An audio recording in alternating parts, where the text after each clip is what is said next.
It'll always be freedom. It'll always be freedom.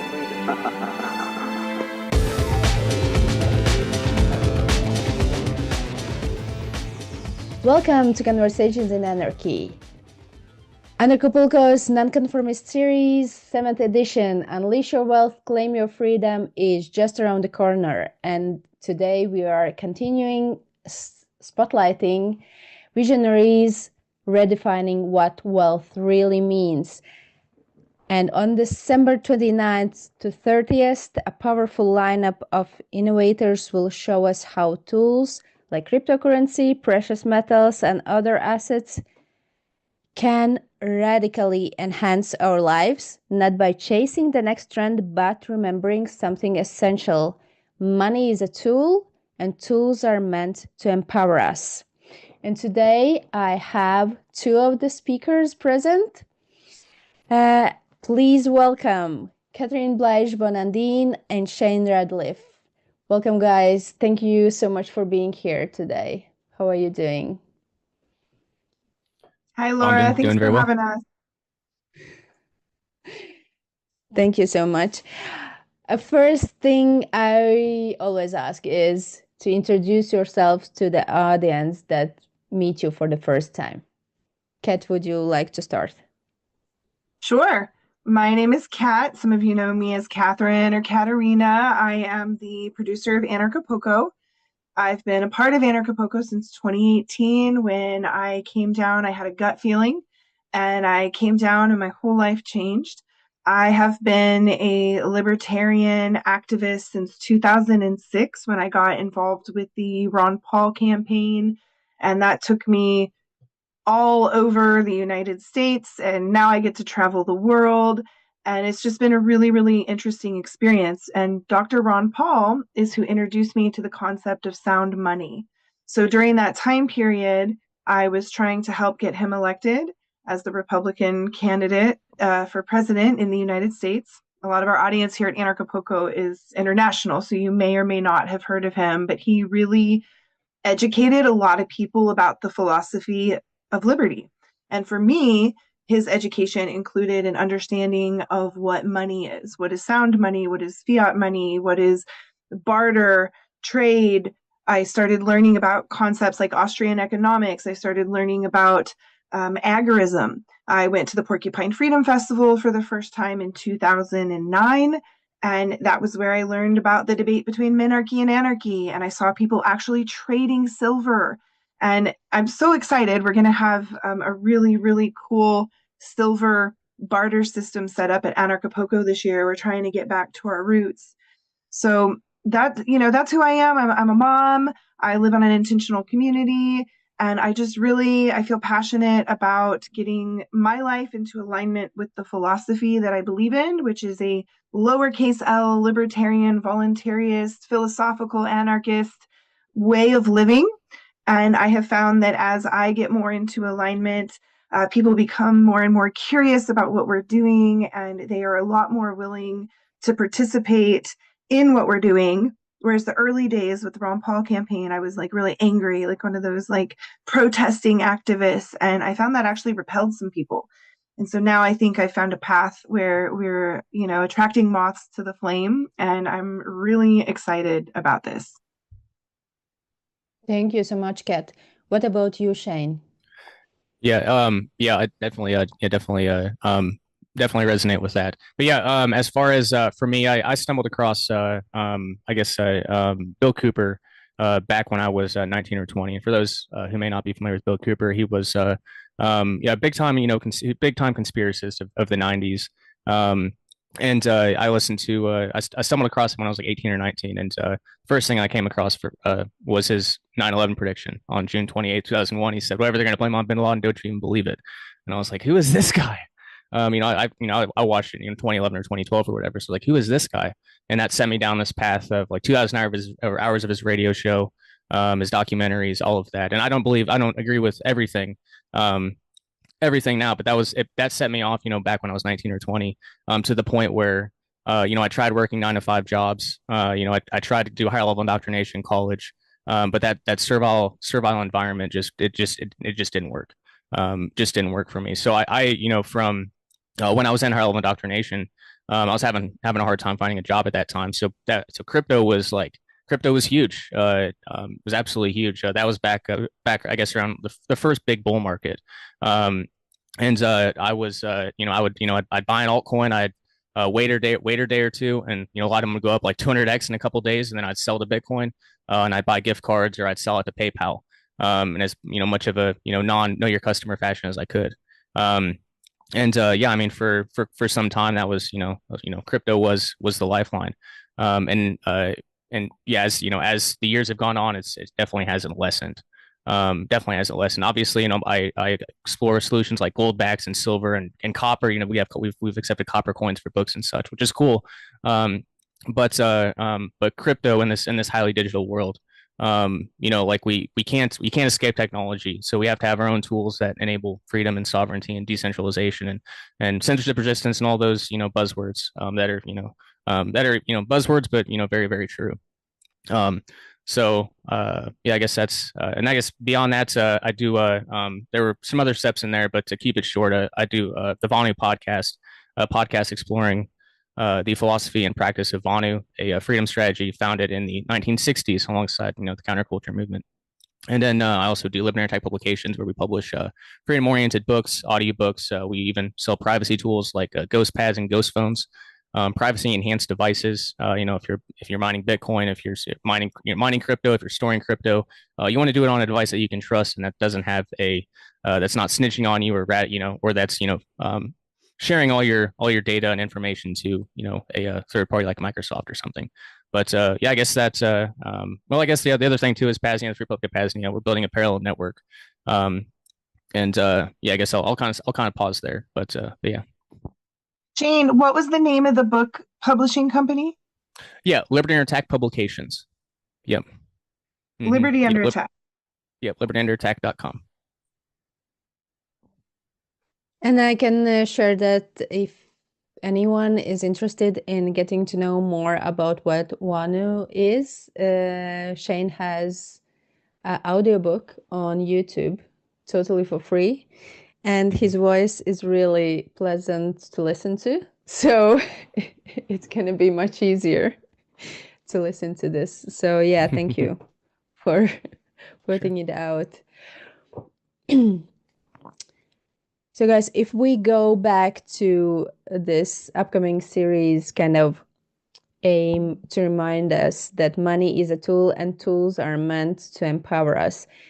Can you think of an example from your own life when you used money more intentionally and you really could feel that it gave you freedom? Yeah, I guess I can. Yeah, for me, I know like when I'm paying or receiving Bitcoin or Monero, Kat was talking about learning about free market economics and the scam of the fiat system. Well, there's nothing more scammy than I guess it's not. Well, I guess it's just the nature of it is sometimes you have to pay cash. But whenever I pay someone cash, like I don't feel good about handing out for that dollar bill, right? Like all the blood and coercion and all the theft that's behind that dollar bill. But whenever I pay or receive Bitcoin or Monero, that's hard money. Like that's hard money compared to that's much harder money. And it's tended to increase in value. So whenever you pay someone in Monero or Bitcoin or something like that, and the value goes up, it shows that like the people that you're working with, you're like to me, it's like a sign of respect when someone pays you on something and an asset like crypto. Bitcoin or Monero or whatever. So yeah, I guess that's one I guess one answer is in terms of how crypto can empower. I mean that's contrary to the servile society where the base is that that fraudulent money, we can we have our own money now. We have our own money. What about you, Kat? Can you remember that? Well, I have two examples. One is that my ex-husband and I, we actually lived in a converted school bus called the Bitcoin.com bus. And we traveled the United States actually giving people Bitcoin. And at the time, Paul Pui, who is the founder of the Edge wallet, he reached out to me on Twitter. Before we got the bus, we were traveling in vehicles and we were doing these agorist tours where we were spending only silver, barter, or Bitcoin the first year, which would have been like 2013. And then 2014, we went on a Bitcoin only tour. And his original app was called Airbits. And now it's the Edge wallet. But inside Airbits, he reached out on Twitter and he said, hey, look, we have a map of all of these places that are willing to accept Bitcoin. And so what we did is we very on purpose traveled specifically to places listed on this map that were willing to take Bitcoin. And I'm talking coast to coast, literally California to New York and everywhere in between. New Orleans, Kansas City, Denver, Las Vegas, Sedona, and we hosted meetups in these locations teaching people about Bitcoin. So by the time 2016 came around, we were gifted the Unschool bus, which we renamed the Bitcoin bus, and Bitcoin.com came on and sponsored our tour. And we went from meetup to meetup, teaching people about Bitcoin. And then we went from restaurant to coffee shop to wherever trying to spend Bitcoin. And very often we would show up and we would be the first and only people to have ever spent Bitcoin at this restaurant. Because I mean, this is early adoption, right? And so sometimes being able to pay them could take up to an hour because there might be a bartender behind the bar at a restaurant. And they're like, well, I have to process this payment, but I have no idea how to do it. And the owner's out of town, so they got to call them and get the wallet. And, so this was a major time and energy investment on our end. We were literally helping to build the network. We were showing up. You're willing to take this payment. You don't know how to take it. We're going to teach you. We're going to make sure you get your first Bitcoin. Thank you for being willing to receive these resources. Oh man, I wish we'd held on to a couple of those Bitcoins. I didn't. I would be a bazillionaire by now, I'm sure, because the first Bitcoin to pass through my hands was at $3. But I actually think that I'm a success story in that way because I have used the cryptocurrency as a currency, not as an investment, not as, I want to get rich, but literally we were hand to mouth with Bitcoin in the early days. And so this was exciting and fun and liberating and really hard. There were times where, because in order to buy gasoline with Bitcoin, you had to buy gift cards and you had to have them mailed to you ahead of time, right? And if, oh no, one of these gas stations isn't on our route from New York to the Porcupine Freedom Festival in New Hampshire, now we got to reroute an hour this way to get gas. And so it was really complicated. And we had some, instances of things that were really, really stressful. And I mean, we were featured in Yahoo News and, just all over because what we were doing was cutting edge. It was groundbreaking and it was really, really neat. So that was super empowering. And, if I heard people saying, Bitcoin's going to be worth $100,000, but we were broke activists. We weren't in a position to hold any of it. And I wish we had, but we made it our job to help build the infrastructure that allowed it and the network that allowed it to actually scale to the level it has. And then secondarily, with Anarchapulco, we have had so many banking issues, right? When you're sending wire transfers all across the world, we have an event in Serbia, we have an event in Mexico, we have speakers who come from literally every continent. We've got attendees who come from every continent. So money's moving over international borders in all sorts of directions, and our account gets shut down sometimes. And so what I have found is, wow, it costs less to pay my vendors in Bitcoin. It goes a lot faster. And I don't have to spend all this time on the back end of the, banking system, plugging in wires and getting it all set. I can just boom, boom, boom, send a transaction really, really quick. So in those two ways, one being an early Bitcoin builder, right? That felt really empowering. I felt like I was the queen of the road, driving in our bus spending Bitcoin, buying gasoline, getting food, going to restaurants. We ate at Crackle Barrel a lot because we would do gift cards through Gift, GYFT, and we would stop at Whole Foods and eat there because we could shop at Whole Foods on Bitcoin.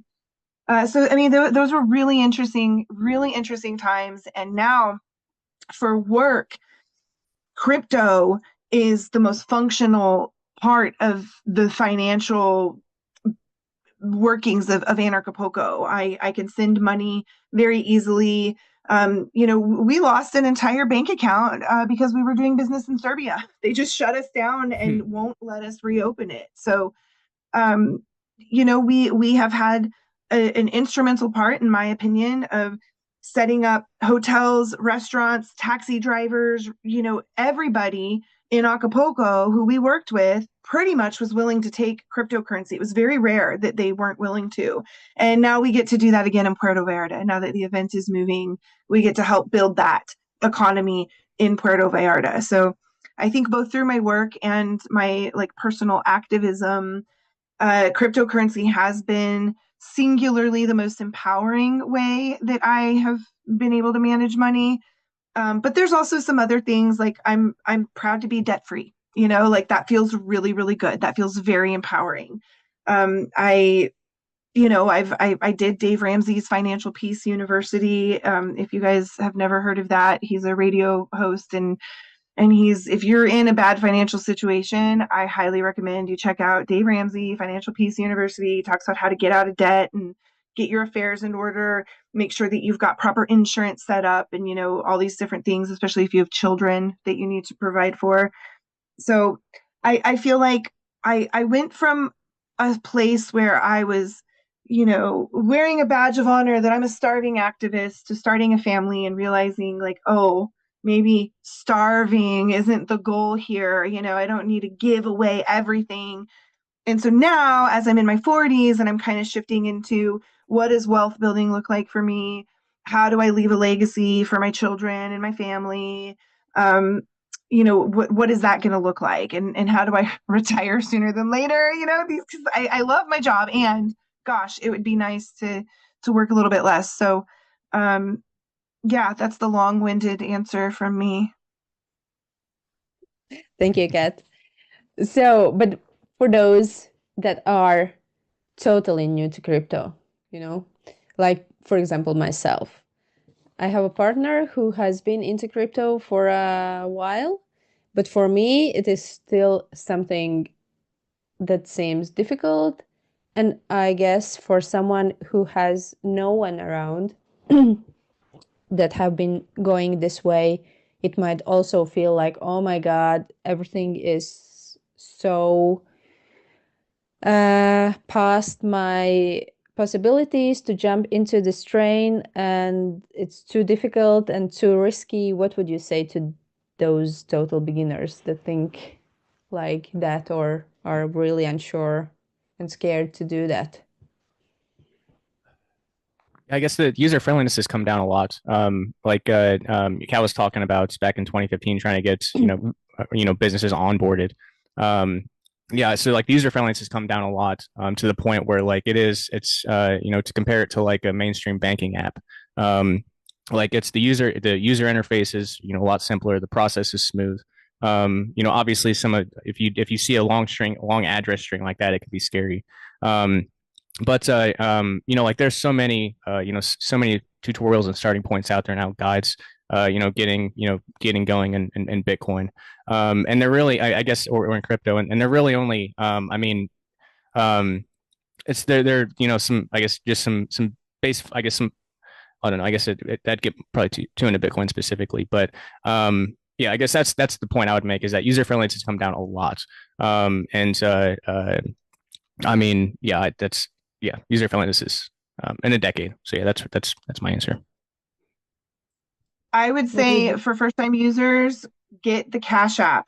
Cash App lets you buy and sell Bitcoin, and you can set up automatic recurring payments, $10 a month, whatever. This is going to be on the books, right? This is a taxable event, because this is not advice on how to hide money or keep it secret or not, whatever. But if you want the simplest, most easeful way to just get practice, that is an easy way to do it. If you're looking for, private money exchange and these types of things, then you got to start looking into Monero and, some other coins. I'm not an advisor in that regard, but I have experience using all of these coins, especially through my work. And I stand by Edge as the wallet that is the most user friendly, because I am able to set up in a wallet, here's the Libra Poco Bitcoin address, the Anarchapulco Bitcoin address, the Libra Poco, the auction address, the whatever, and I can keep it very organized. And it has all the different types of coins in there. And I found it to be super, super user friendly. And I am not a person who likes change. Okay. Like, I was pissed when Airbits became Edge. Like, I was so mad because I loved Airbits. It was such a good wallet.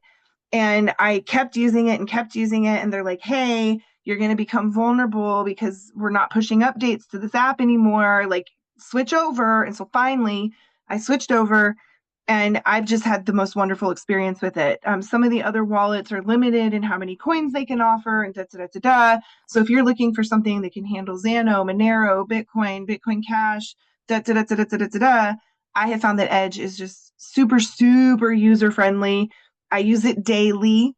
And Paul Play, the founder, he will be at Anarchapulco, and he's super responsive if you have questions or need help or anything like that. And that's my advice. Cash App first, just to learn it, see how easy it is, and then Edge. And then, of course, if you don't want to risk any money, take it as payment. Yeah. I mean, I've never really bought crypto. It always came in as part of the cash flow into my family life or my business life. So take it as a payment in exchange for goods, services, time, energy, whatever. And that could be a really simple way to get started. And then the person who's paying you can help step you along if you're confused. Yeah, and that's a great point. I will mention, that was, I wasn't sure how far I wanted to get into it technically, but yeah, it's like with for privacy, yeah, earning it is definitely the way to go. If you can find a Bitcoin miner to buy from, that's a great solution to acquire Bitcoin privately. And that's really, like, for Bitcoin privacy now, that's the way you have to do it, is acquire it non KYC without going through an exchange. And then you have to do some extra steps for Bitcoin privacy. Yeah, for sure. But yeah, I guess that's the best advice. I'm glad you mentioned that, Kat. That, yeah, the best way to get started is just to earn it. And once you start earning it, it'll snowball, and it'll snowball once you feel the liberation that comes with with crypto. So thank you guys for advice. So if somebody wants in life assistance, then should go to, for example, Anarchapulco to meet Paul from the Edge Wallet and all the other people into crypto long time. And Paul from Edge Wallet gonna be present at the Nonconformist series as well. I'm sure he probably gonna be sharing some valuable information. But there is one more thing when it comes to all changes in life, basically, but maybe money and wealth is one of those that requires even more, and that's change in the mindset. That, like, as you mentioned, Kat, about the starving activist, that also also I was actually, on Thursday, so yesterday I was present at my daughter's school. It's one of the Waldorf or Steiner schools here in Norway, and the Christmas thing that they do is this Christmas play that basically tells Mary's and Joseph's journey to Bethlehem and how the Christ gets born, and the whole story in a simple way. And there it is talked about, why do they have to go to Bethlehem because they have to pay their taxes basically, and how everyone that are kind of nice and sweet and helpful, those are the poor guys, those that are not so wealthy. And I know that in my culture, that is Latvia, all the fairy tales are about how the rich ones are greedy and awful, and the poor ones are the smart ones, or have to be the smart ones to survive and to trick.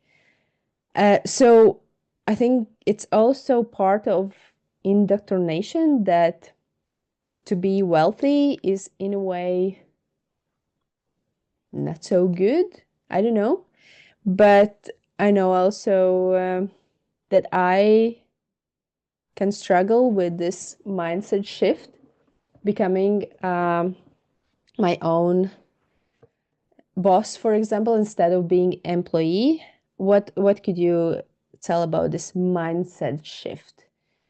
Have you like Shane, you shared this that you were trying to do these 8 to 4 Oh kind yeah. of jobs, and yeah, how did you come to the state where you are, and is it difficult Mhm. to be there? Yeah, could you share a bit?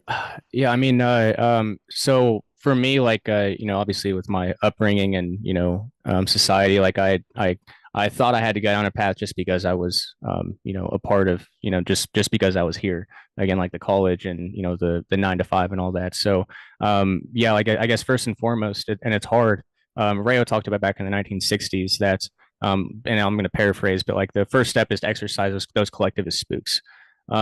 Basically that like your freedom or your life totally depends upon those the opinions of those around you, which is obviously hard when most everyone's day is raised in kind of the collectivist culture. So that's one of the biggest things is kind of breaking free from that, and then and further. The other thing that's going through hell of indoctrination, like the socialist and communist propaganda that money's bad, that money's evil, and it's like, well, no, just like with cryptocurrency or crypto technologies in general, it's not. No, they're not bad. It's about how they're used. And the big realization, I guess, the big realization for me, I guess, I don't know, it might have been 5 years ago or whatever. But making money isn't bad, but like the entire thing is about trying to bring your actions in line with your principles. Um, so if you can make a lot of money and keep your and do it in a moral and ethical way, then obviously there's nothing wrong with that. But obviously, exploiting and coercing people is where that becomes a problem. But that can be a problem with anything beyond just money. So yeah, I guess that'd be and speaking to, for me in particular, it was just about and maybe it's just experience is the way. But coming up against that, the first realm, the survival society, every single day with my work and my school, it was just the constant friction that it wasn't even really a choice for me anymore. It was just kind of like if I was going to survive, if I was going to have freedom and happiness, like then that's what had to be done. And it was yeah, right before I guess I guess leading up to it, I got this apprenticeship, electrician's apprenticeship. It's going to be a really, really good gig. I had plans for, 5, 10 years down the road, starting at Gorist Electric and, hitting the road and helping people set up their off-grid, off-grid van setups, like for their electricity. I had, these big plans, and 6 months later, like I just kind of, I don't know, there wasn't any reason or logic to it, but I just kind of, I quit my job and then moved to Austin, Texas for a couple months, and then ended up in Acapulco with Henza, and just basically, I don't know, and that's why like my experience may not be highly relevant to people because it's not like something you can set out and do. It was something I was kind of forced into. So maybe that's the best answer is that like you know I guess maybe it's more about timing than effort. Maybe it has to be the right time. I don't know. Yeah, those are my thoughts. What about you, Kat, from starving activist to to something else? Well, I What would definitely you? think timing is a lot of it, like Shane was saying. I actually really enjoyed school and I enjoyed college and I got my master's degree and um, I was very interested in the nonprofit sector. So my master's in public administration, my degree was in nonprofit management, and what I focused on was strategic planning. And I thought, I'm going to be of service to the world. And so that's where I was in 2006. I was finishing my master's degree, going to college, and I had an internship at the National Association of Insurance Commissioners. And this guy sitting behind me kept saying, "You're not a liberal, you're a libertarian." And I'm like, "No, no, no, I'm a liberal. I promise. I'm anti-war. I'm a liberal." And he's like, "Nah, you are not. The words coming out of your mouth are libertarian." And so that's when I was introduced to Dr. Ron Paul. And he showed me a speech where Dr. Ron Paul was making a speech before Congress that was anti-war. And I had this like mind-blowing, like earth-shattering, my paradigm blew up, right? Because there was a Republican talking about ending the war. Well, that doesn't fit the script, right? The Democrats were anti-war. I'm a liberal. And so I had this complete like existential crisis. And because I was already on this path of stewardship and service, I took that into my political journey. And so I thought, I will be a volunteer forever.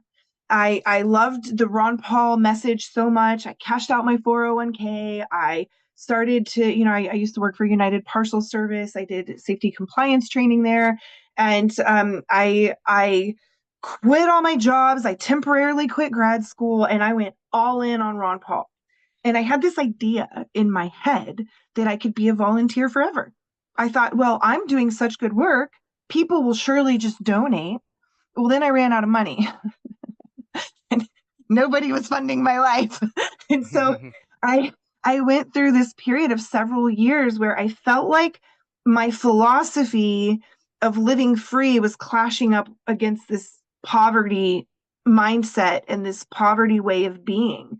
And so I was on the mainstream track, and I was 22 years old and introduced to Ron Paul, and it shattered everything for me.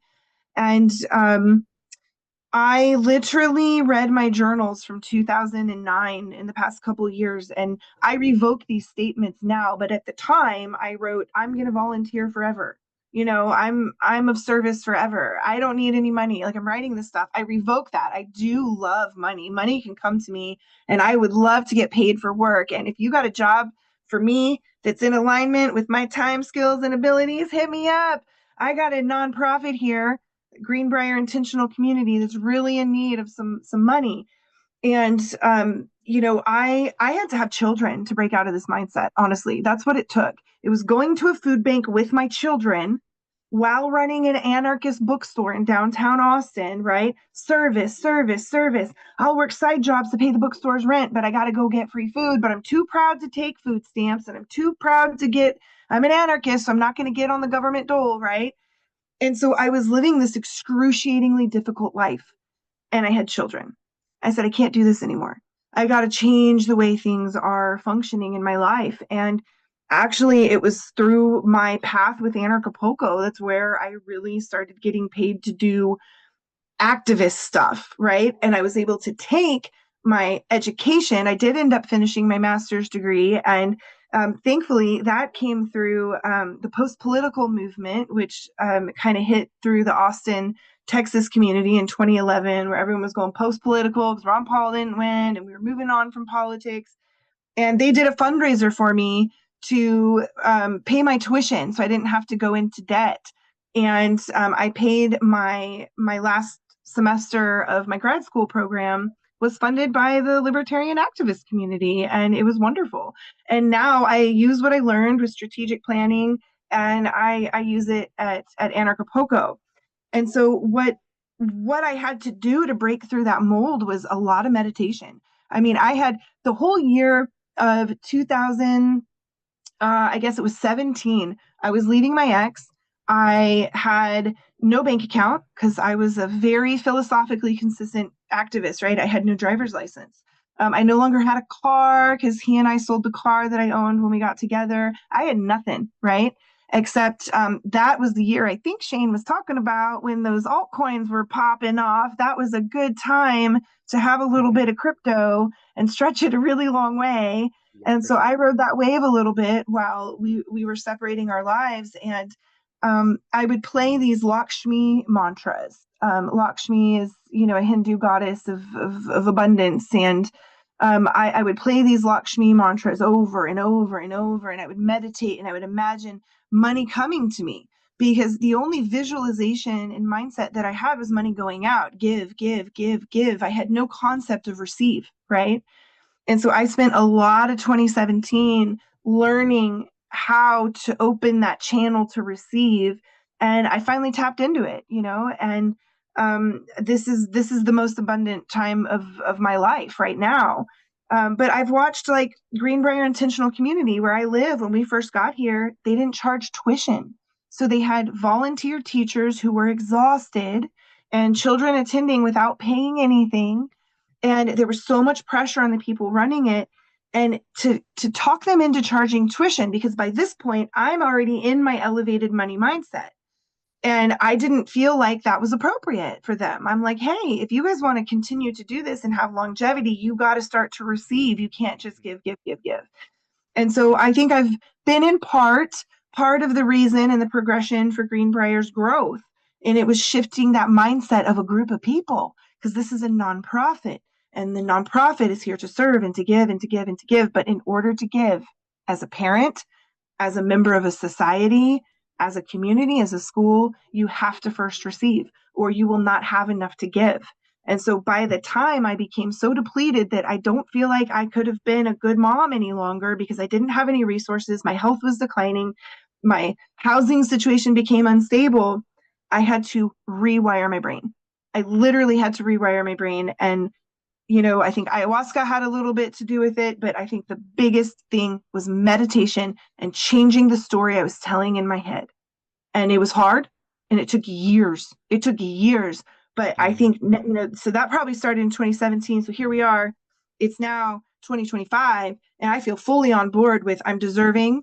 My work is high quality, high caliber. I know that I am worth resources, and I don't have to give indefinitely. And in fact, the more boundaries I set around what I do offer, society, community, anarchy, family, whatever, the more fulfilled I am, and the more I can give. And as I'm saying this out loud, I realize I've overgiven this fall, and I'm glad we're having this conversation, because I need to rein it in a little bit.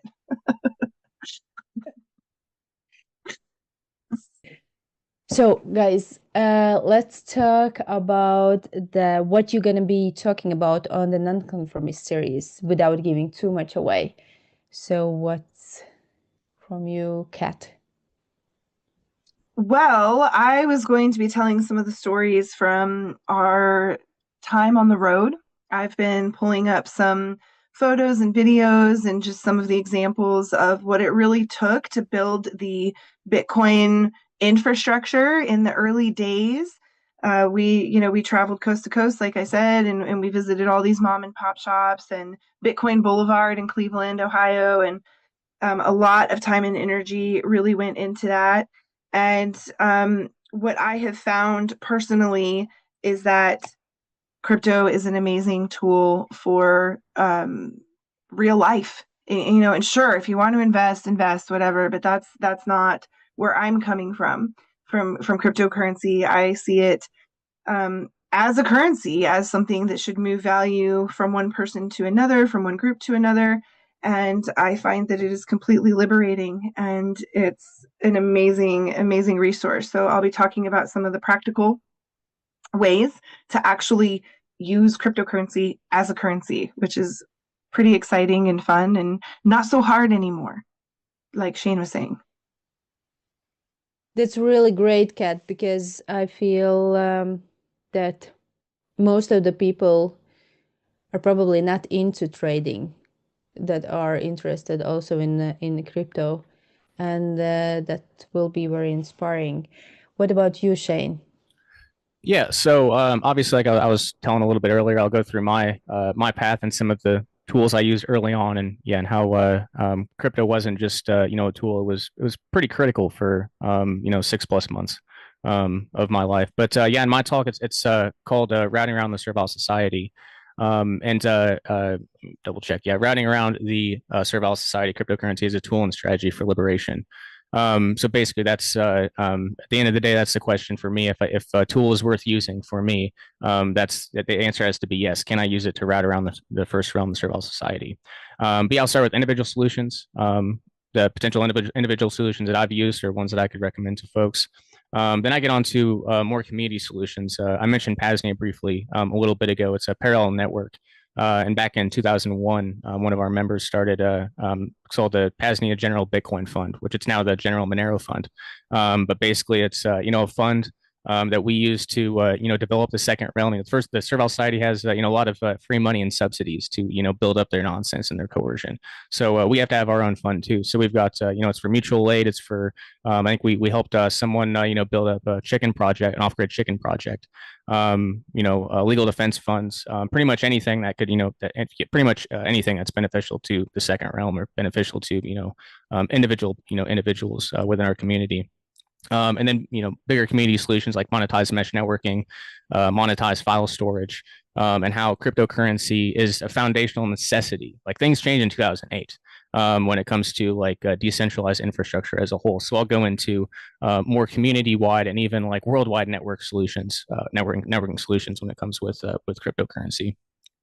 I guess that's pretty much it. Solutions starting from the individual up to the very largest scale. So yeah.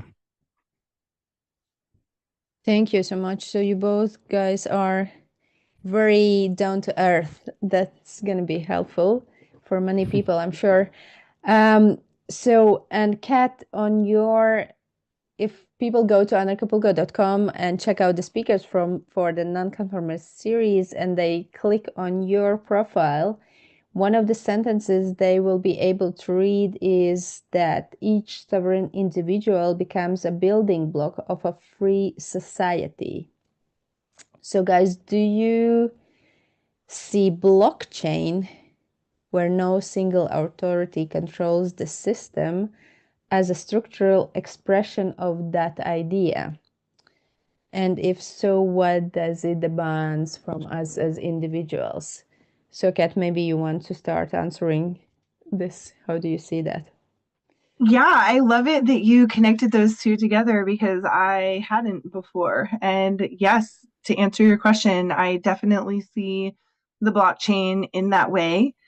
I think that when it comes to resources that are shared within the community or between communities, it is important that they're decentralized. I think often centralization is appropriate when you own a business or when you're running your family. You don't want to leave that up to the discretion of other people, right? Like, I don't need you voting on how my household runs, right? So decentralizing down to the household, etc. And when we're talking about money, systems that are used as a community, what we have found, obviously, by looking at the way government deals with money, is that as it becomes centralized, it also becomes corrupted. And there's a quote, I actually don't know the original person or people who said it, but it's absolute power corrupts absolutely. And that is so evident with money, right? Every single central bank comes down eventually. Every single fiat dollar comes down eventually. We end up with hyperinflation. I mean, these patterns are predictable and trackable, and they fit a mold. And unfortunately, human nature has a tendency toward both centralization and corruption. And it's something that we have to be constantly self-reflecting on. It's something that we have to constantly be aware of. And that's why I think accountability mechanisms within community is so important. And in a situation like a blockchain cryptocurrency, those accountability mechanisms are worked in already, right? And so it's very difficult for somebody to come in and completely hijack. Now, of course, there's hackers and people with a lot of money, and there's, I feel like Steemit got kind of railroaded by, I can't remember the exact details, but some Chinese company came in and bought a whole bunch of Steemit coin, and they kind of took over that blockchain. And so then there was a spinoff, and it was Hive after that. And they forked the Steemit blockchain and they created Hive. And so even though we do have that tendency toward centralization and toward corruption, when you have something like a blockchain technology, you can fork off of it. Oh, Steemit became centralized and we feel that it's corrupt and we don't trust it anymore. We're forking to Hive, right? And then people have choices. They can say, well, I actually like the way these Chinese corporate whatevers are running Steemit. I'm going to keep blogging there and earning my Steemit coin, and everyone else can go to Hive. Fine, you have choices. You get to do what you want. But that's the beauty of decentralization, of open source technology, of the blockchain. So yes, I think that strong, aware individuals, they are really the basis of a free society. And when those people are engaging in an economy together, you can have a really beautiful thing happen. And it's when things become centralized or corrupt that we have a problem. And I mean, it's even hard within the libertarian community for people to hold each other accountable. I mean, this is so strongly embedded in our human nature, right? And I'm sure there's like biblical stories about it and philosophical stories about it, and ancient what this is something that humanity has dealt with as long as humanity has been documenting its progress through this world. So I think as technology evolves and we watch these systems grow and evolve, we will become uncorruptible because we will use technology that has accountability built into it, and that actually will seep out into those other systems, right? You see, oh, the governments want to use Bitcoin now, and and so as these systems are realizing that these things work and they latch onto them, our community's onto the next wave, right? That's where Monero came from. That's where Xano came from. That's where these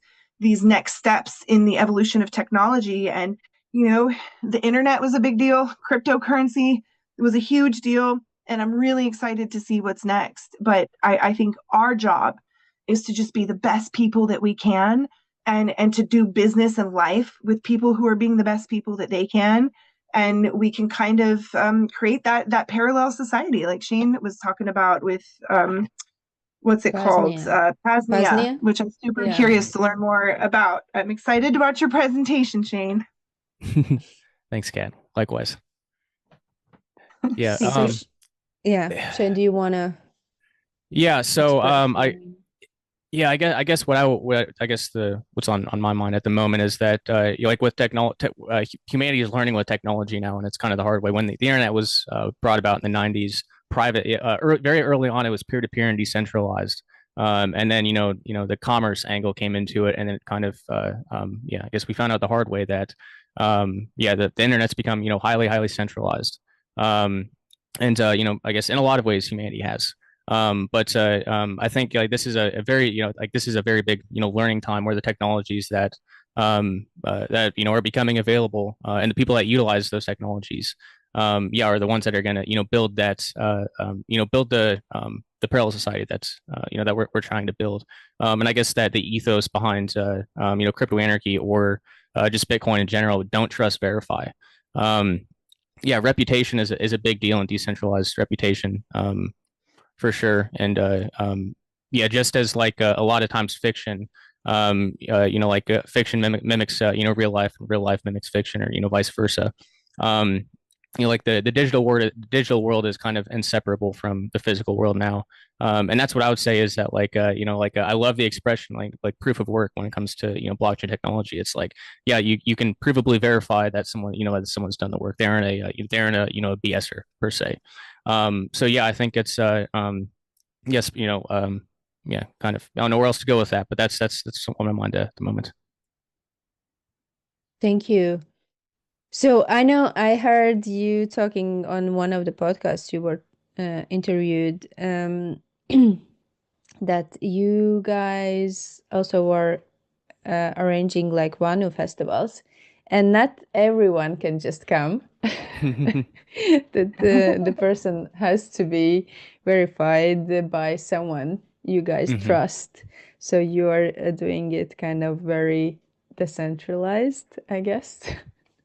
How does it go with that?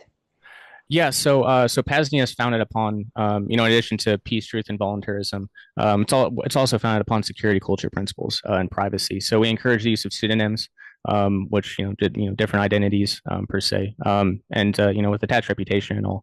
But yeah, like Vonu Fest, the events we have here, we have a handful of events here at Veritas Pasnia, our 22-acre homestead, and obviously we only want people that we trust to come out to our house. So that's first and foremost. But beyond that, building out the network based upon these things is just safer with the state of the world that we live in, not just with states, but also just private coercers. When things get really rough, it becomes harder to trust people when they're surviving per se, which is why we're building the parallel network. So we aren't just surviving, we're thriving. But anyway, yeah, getting vetted usually isn't that hard. I think people envision like this highly rigorous process, but pretty much we want to be able to verify some sort of proof of work. We don't have to know given names, but there's usually a way if you've been in the freedom community for a while, you can point to projects you've done over the years, or you just basically finding someone, like the anarchist community isn't that big.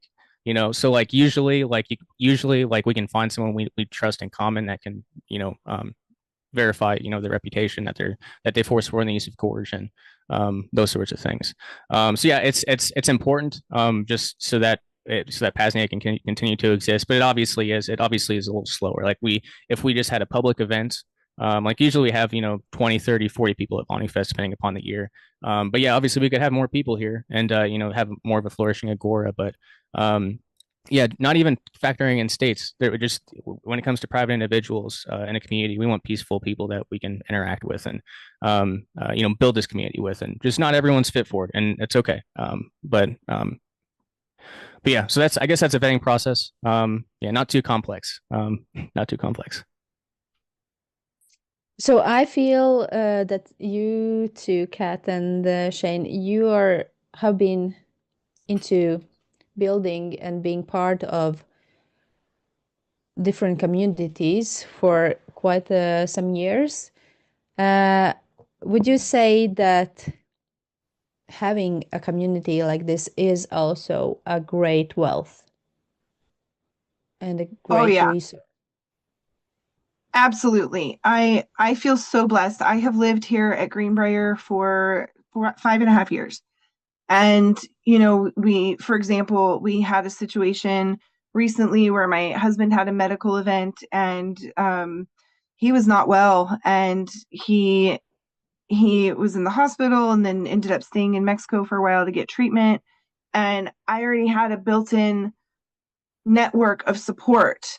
So, the kids and just everything that needed to get done, I had people that could come help me clean my house because I was overwhelmed. And I had people that could help me with the kids, and everyone just stepped in and instantly filled in. And when I compare that to, even 10 years previous, when I was still in my rage against the machine kind of, mentality, um, I didn't feel supported back then, but I live in a place where food is grown and children are. And so if something happens, we have a built-in support, and it's a wealth unlike anything I've ever experienced because I know I'm safe.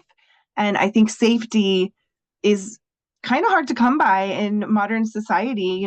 People who have that 9 to 5, they're in the rat race. A lot of them are in debt.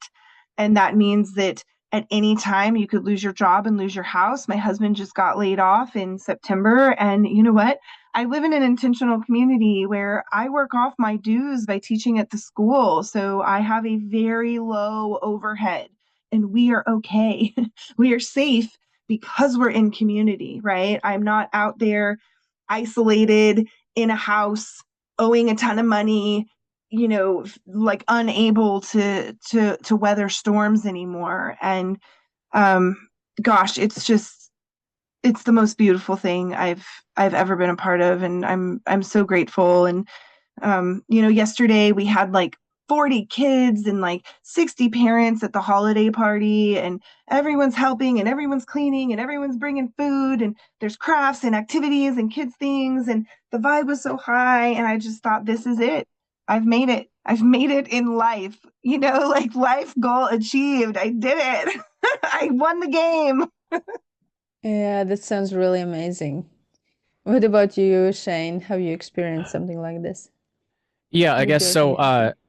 Yeah, so Pasnia is it's a worldwide network. So it's me and my free wife on the homestead, and we have a father and son that that stay out in their van slash tent. They have for a couple of years, and we've been trying to we've been working towards building up a local community here. But yeah, I mean it hasn't been super easy on that front. But yeah, the events the hand forcer that we have every year. Like I guess that's the spirit of Oni Fest. And this past year, it's you never know who's going to show up. You never know what the theme's going to be per se. It just depends on who shows up. And this past year was kind of a breakthrough free energy sort of gathering. And yeah, just I guess like I am. It's crazy. Just as a facilitator, like I'm not an expert on any of this. I just bring these people together that may not have gotten in the same room, and just to hear the conversations and the networking that comes out of it is just yeah, it's wild, wild in the best way possible. Just some super highly intelligent, super driven people that are working to build freedom technologies. Just because it's the right thing to do, essentially. So no, I hope sometime we have. Well, I guess we're building towards just slow. Like I said, it's a vetted network, and it's slow going, but that's okay. We got nothing but time, nothing but time. But Yeah, I guess the question was is community a great wealth? Yeah, for sure, for sure. And I guess just speaking to the digital part of it, even though it's not a physical, like it's not a physical community. I mentioned that general fund, and if people are in need and need help, like my co-host on the Bonnie podcast last year went through this really terrible situation in his personal life when he was about to be homeless. And within the span of like 2 or 3 days, he had I guess, a couple $1,000s come in his way, so that he wasn't homeless. So yeah, whether it's digital or physical, we can always come together and help. And again, cryptocurrency is a huge facilitator. That I mean, you can use other crowdfunding sites using fiat, but it was so much easier so much easier, better for privacy, and people can just send money to a crypto address. So yeah, no, community is huge. It's absolutely huge. It's Yeah, I guess the only way to get beyond subsistence living, like you can live on your own out in the woods or whatever, but it's going to be subsistence living. You're not going to necessarily thrive. Probably not. It's not a given, but generally speaking, no, it's just a hard life. And Yeah, we can have fun and we can build freedom, and we can do more than just survive. We can beat the first realm, and maybe have some Bitcoin, or have some miners powered by free energy, in our back pocket. But yeah, I'll just leave it there. Yeah, community is huge for sure. If I could add on to that, Mhm. I was referring to Greenbrier where I live, but I feel like I've been plugged into a broader community for a really long time. And I believe in a decentralized geography. I believe in deep roots in multiple places. So that way, if something happens, whether it's war, plague, politics, family crisis, natural disaster, whatever, you have places to go.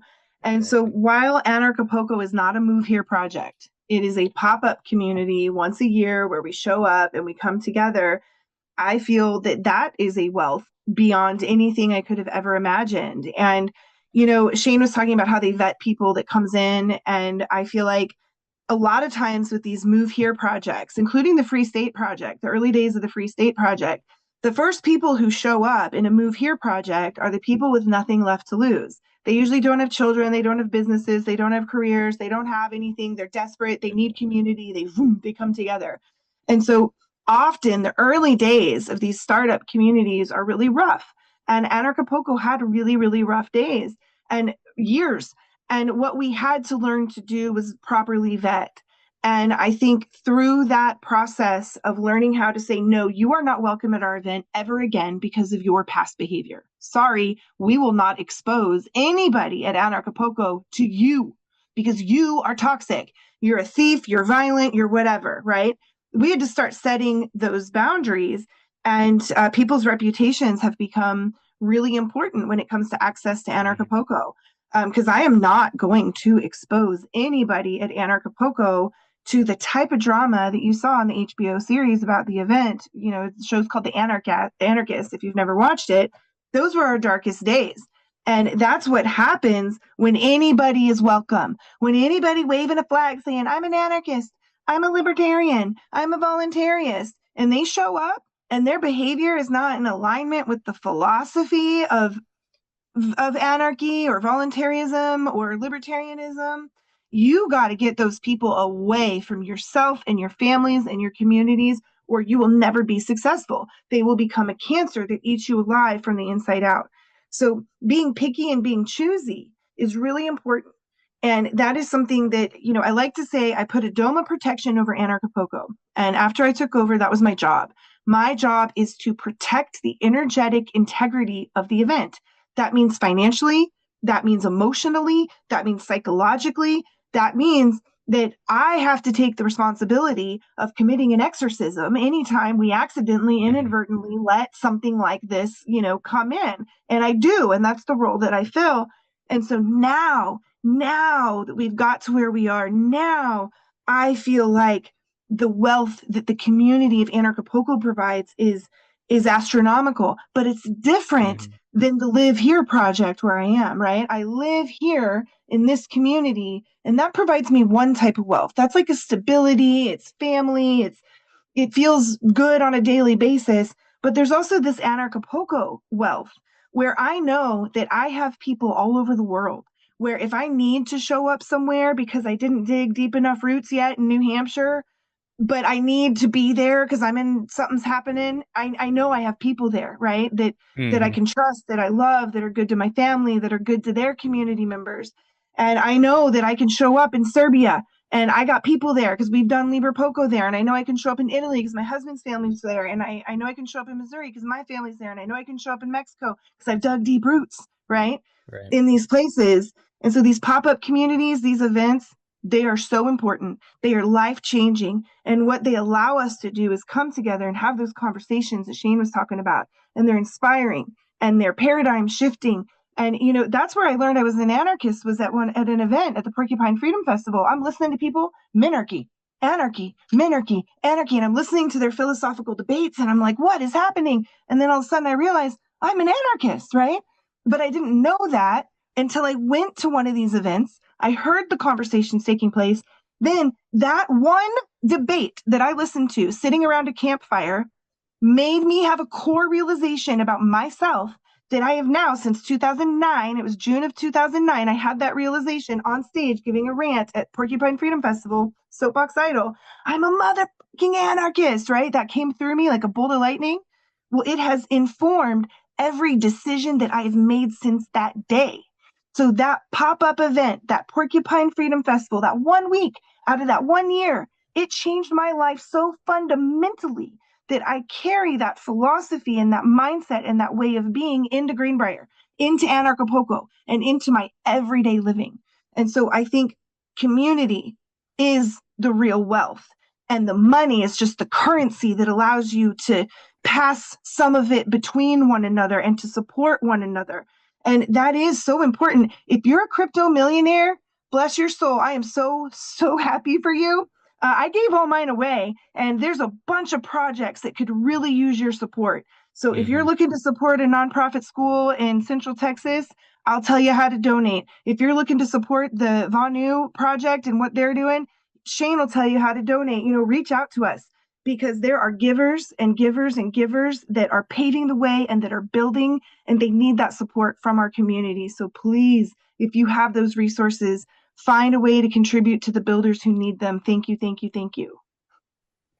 Yeah, if I could just add one other thing there, in terms of like for the freedom festivals, that'd be like the biggest piece of advice I could give to anybody is just get out to one. It doesn't matter which one it was. I started going to Midwest Peace Liberty Fest in Michigan in 2015, and it's actually where I met my wife. Went back there every single year except for last year.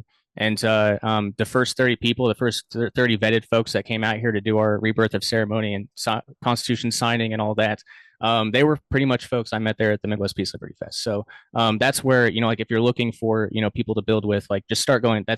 Start going to freedom festivals. You're gonna have a great time, and the seeds will be planted, and who knows what's gonna flourish in the future. So yeah. And somebody can teach you how to use Bitcoin while you're there. There you go. That too. Exactly. And I can totally agree. to this suggestion, go to some freedom festivals. Acapulco has changed my life as well very much. Yeah, so thank you for that. But right now we need to start to wrap up, and thank you so much for all your stories and advice and experience sharing. Do you have anything you want to tell before we say goodbye to our audience? Maybe share where we can find you. We're gonna put that in the descriptions below as well, but you can mention it. All right, yeah, I'll go first, I suppose. Yeah, Yes. so first and foremost, vonniepodcast.com. That's basically the educational front for everything. Most of the stuff that goes out for Pasnia goes there. It's kind of the one-stop shop for most everything, whether it's audiobooks, free audiobooks, podcasts, anything like that. vonniepodcast.com. And then yeah, Pasnia, Free Republic of Pasnia, pasnia.com, PAZNIA.com is the main website. Just go browse. It's part of it's culture jamming, so it's supposed to look kind of silly. And we make fun of the first realm. We make fun of the coercers. We have fun when we're doing it. And also has a layer of protection. If a state government, if the state or the United Nations ever looks at the website, they'll think it's a joke, and that's good.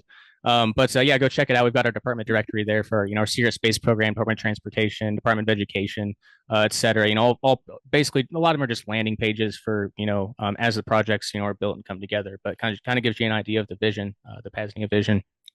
And then alongside the just the main Pasnia site, pasnia.com/radio. This has been my big project this year, the Pasnia Radio Network, where we have obviously self-liberational media, content that will help you teach you how to create free lifestyles. Beyond that, we like to have fun. Like I said, I've said fun like 5 times in the last minute. But there's a lot of entertainment. There's Bitcoin Bugle skits that are absolutely hilarious. And we also have a regular schedule. Self-Liberation Saturday goes from about 4 p.m. Eastern to about 10 p.m. Eastern every Saturday with our I'll call it our flagship original show, Cloak and Dagger with Thane Riddle. It's if you're looking for a show on privacy and security, it's not necessarily for the for the beginner or for the faint of heart, but it's a very if you're looking to learn more about boring topics, technical projects. Thane is a very entertaining way to go about it.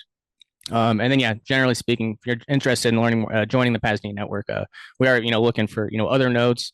We are looking for, other folks. So yeah, pasnia.com is the site. And the last thing I'll mention is Liberty Tech Publications. I've been publishing books for 7 years. We've got, I think like 40 or 50 books in our catalog now, from, freedom fiction, like agorist fiction, to strategy guides like Second Round Book on Strategy, and everything in between, essentially. And we also offer ghost pads and privacy tools, ghost pads, ghost phones. My hardware hacker friend Jamin, he can pretty much do anything you want to. If you're setting up a custom mining machine, if you're setting up a ghost server to self-host, self-host your cloud storage or something, he can pretty much do anything. Libertyattack.com is the place to go for all that. And with that, I really appreciate this conversation. Kat, it was good to connect. And Laura, it was great to be on here. I certainly appreciate the time and opportunity. Thank you so much for being here with us. Certainly. Please, Kat, what would you like Okay, to? so yes, first and foremost, obviously, if you're interested in these subjects, the Nonconformist series episode that we are airing at the end of this month, get on that, because there's going to be a whole bunch of conversations and presentations that are in alignment with what we're talking about right now. I also want to mention that immediately after Anarchapulco, there will be a TDV and a TCV summit. Those are separate ticketed events. They are run by Raphael of TCV and Jeff of TDV, and that's where they're really going to start, focusing in on money and wealth and cryptocurrency and, building your portfolios and assets. Now, for the projects that I'm involved in, if you're curious about Greenbrier Intentional Community, you can find us on ic.org, which is Intentional Communities search engine. You can also visit us at greenbrierschool.org, and that really focuses on the school side of things. If you're in Central Texas and you're looking for a place for your children to grow up alongside like-minded families. This is a really, really, really cool spot. I love it, and I cannot express, or I cannot over express how fantastic it is to be doing life this way. I also think Greenbrier is a replicatable model. So if you are interested in creating a community that runs a school that's focused on the children, that also has places for people to live, reach out to me. We can talk about it. I think it's replicatable. We're a 501c3 nonprofit. We are almost 57 years old. So, we've got a good long-standing track record. And if you're interested in learning more about my personal story of finding my voice and accountability within the libertarian activist community, you can go to my blog at sovereignliving.com, and that's where I talk about overcoming coercive control. And I don't just mean coercive control in general, I mean from within the libertarian community, and how I found my voice and began to hold those accountable who were exerting this type of non-libertarian force into my life. And I was able to, I think, successfully shift that. And we're in a really good place now. So that's sovereignliving.com. And of course, anarchapulco.com. If you are interested, maybe you're in Europe and you're like, oh, I can't get to Mexico in February. We have Liberpoco in August. We would love to see you there. It takes place in Serbia. Of course, we now have Puerto Vallarta in February for Anarchapulco. And I just want to make sure everybody is super clear on this. The event is no longer in Acapulco. Don't buy plane tickets to Acapulco.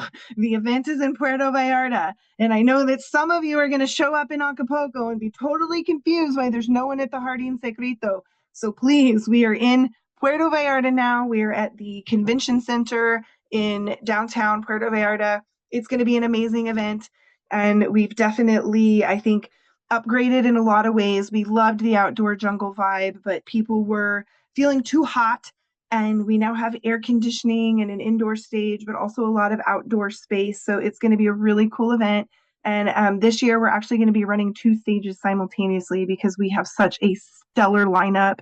And it's probably too last minute for y'all with Vanu, but hearing about your books that you have, Shane, I'm really working on bringing the philosophy of liberty to this year's event. And we're actually doing a silver dime card project, and we just finalized this deal today.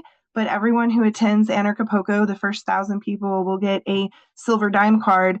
And on this silver dime card, which we're not actually using silver dimes, we're using silver bits with Silver Dave, his company. But they are going to have libertarian philosophers and authors, and have a little graphic drawn on them by Ulysses XYZ Uli, who does all of our NFT art, and a little quote from them. We haven't picked the final authors, but if anyone has some suggestions, we are open to that. But we're thinking people who really, Murray Rothbard, Ayn Rand, these types, Ron Paul, who have done so much to bring the philosophy of liberty to the masses. So we have a lot of cool things going on this year with Anarchapulco, and we would love to see you there in person. Thank you so much. So both Rafael Laverde and Silver Day again? Silver Day is going to be at the Nonconformist series as a speaker, and also Jeff, that is the father of the Anarchapulco, and many more. So guys, thank you so much for tuning in today, and don't forget to join us on the 29th and 30th of December for the 7th edition of the Nonconformist series, Unleash Your Wealth, Claim Your Freedom. But for now, we say peace, love, and financial anarchy, you guys. Thank you so much for being with us today. Bye. Ciao.